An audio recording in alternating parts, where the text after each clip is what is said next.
So what happens now is that if you really learn the life coach science, you actually could predict anything almost.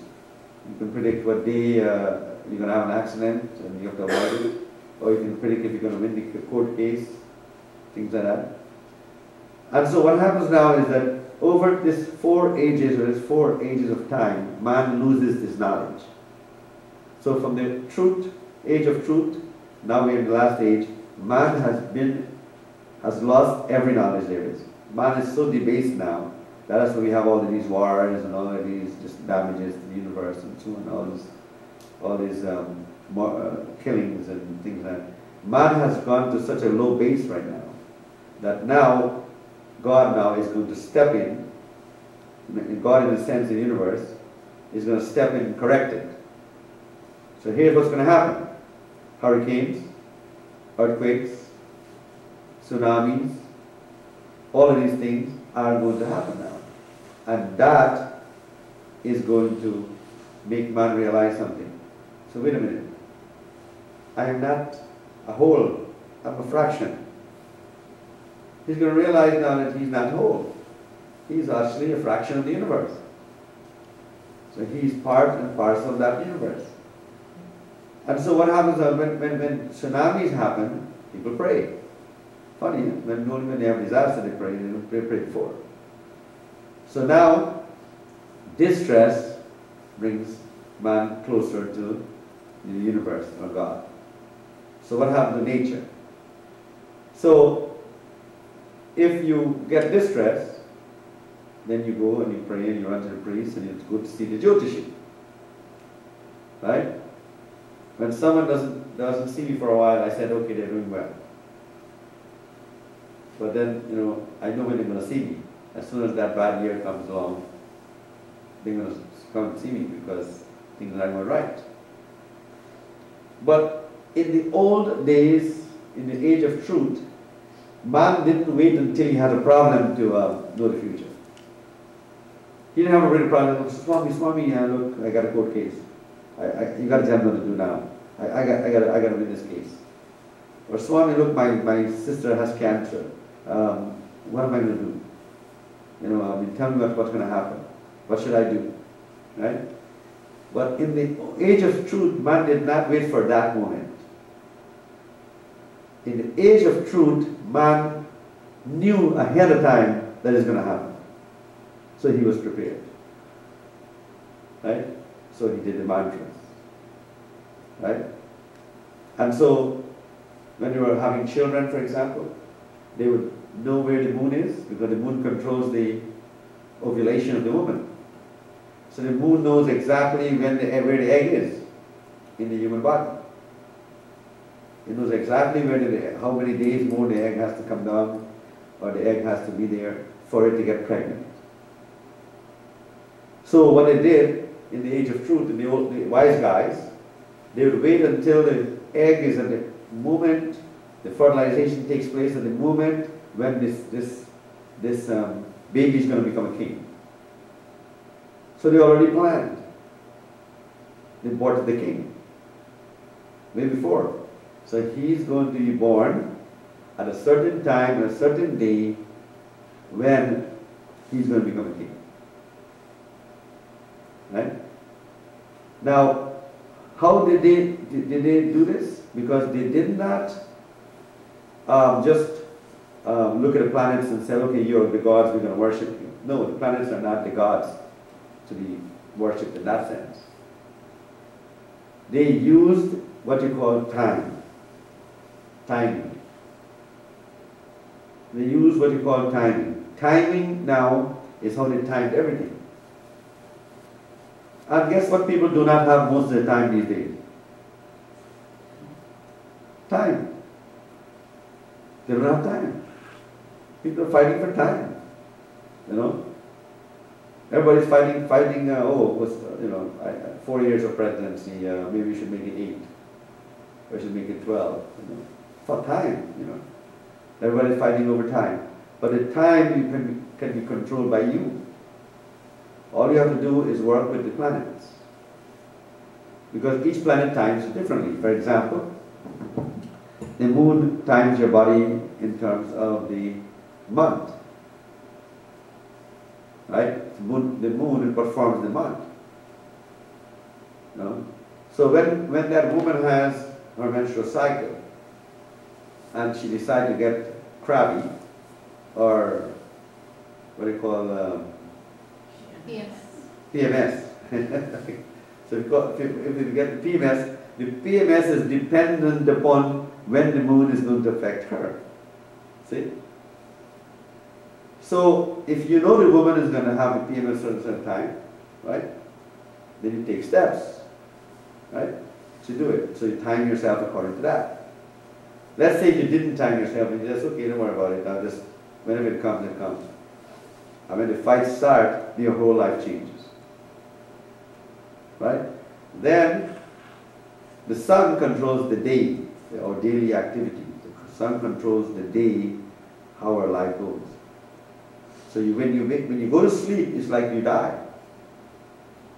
You're actually awake or alive again. Right? So usually with the sun and the daily thing, you prepare for the day. Right? It's also to be prepared for the day. You know what the day is going to be like. Well, they used to know what the 365 days of the sun will do to you. You're supposed to know too. Then we have life code, which gives you what day is bad or good. So when they time themselves according to the days, and they saw, okay, tomorrow is going to be a negative day, I'm not going to go to that job interview. I'm not going to go to that doctor, or I wouldn't go to a date that day because I know I'm going to fight. So you can actually time your life. So in the age of truth, this is how they lived. So the book that you have that I gave you, it's never been done before. In none of the ages it's being done now. So it's going back to the time when man was so smart. Man had such intelligence that they could prepare themselves for the future. Prepare for them for the day of the exam, you know. I get called about the exams, of course, and we did that yesterday in our seminar. You know, but when the day they get exam, how do you know how you can pass the exam? Certain days you can't take your first answers. Certain days you have to take the second answer. So if you know which day, my kids practiced it, they did straight A's and that. But the whole idea is that you can know when the exam is going to be hard or when it can be an easy exam. So these things are know ahead of time. So that is what is called Jyotish. In other words, that is what is called Vedic astrology or Vedic astronomy, Vedic science. If you call Vedic science astrology, you're insulting it. Because it's not astrology. It's a great insult to call it astrology. The astrology is when you open your newspaper and you look at the entertainment section and it tells you all the nice things, all the good things. Right? It never tells you bad things in the newspaper. It only tells you the good things. Because why? Because astrology is not curative. Astrology is only for entertainment and making you feel a little bit better. But the real Vedic science is curative. In other words, we know that we can change the future. That's why we are able to tell you the truth. The American astrology, the astrology here cannot tell you the truth because they wouldn't know how to cure it. For example, I'll give you a good example. If I told you you're going to have an accident in 2 weeks, what would you do? Be careful. Be careful. Be careful not to stay at home. Pray. Pray to change it. Pray to change it because that's all you can do. Because I didn't say a car accident. It could be an accident, something falling in your head while you're sleeping. But it could be any accident. So here is the power of Jyotish, or power of the Vedic science. It says, okay, you can change it. So what we do, we have special mantras designed for that. We have special fasts designed for that. We have special rituals or whatever designed for that, so that we can prevent the accident. Right? That's where free will comes in. That anything that you're born with, yeah. You know, you need the free will. You know why you need the free will? Because when you are born, whatever paths you have, whatever karmas you have, whatever things you have in your life, is your mom and your dad given you. Everything, 75% of what you experience, it comes from your mom and dad. If you want to blame anybody, mom and dad. But if you want to ask for help, if you want to change it, guess who you have to pray to? Mom and dad. Because only they can change it. You cannot fight your mom, you cannot fight your dad, because they are your creator. So if they're your creator, you better have a good relationship with them. Right? Why? Because one day you'll become a mom and dad. And you'll want the same thing. But you know, you are exactly what they were experiencing at the time of the birth. That's why when mom and dad conceived you, they conceived you at a time when the moon was at a certain point, and if the sun was at a certain point, and that was give you a life code. That's how you get your life code, you have your month and day. But that moment of coordinate is where the moon was, and that determines the rest of it, the path, the life path. Right? So, people ask me a question. They said, well, Swami, okay, if that's the case, why are people suffering in the world? Why are people suffering? Why God is, you know, the first thing they do is blame God, of course.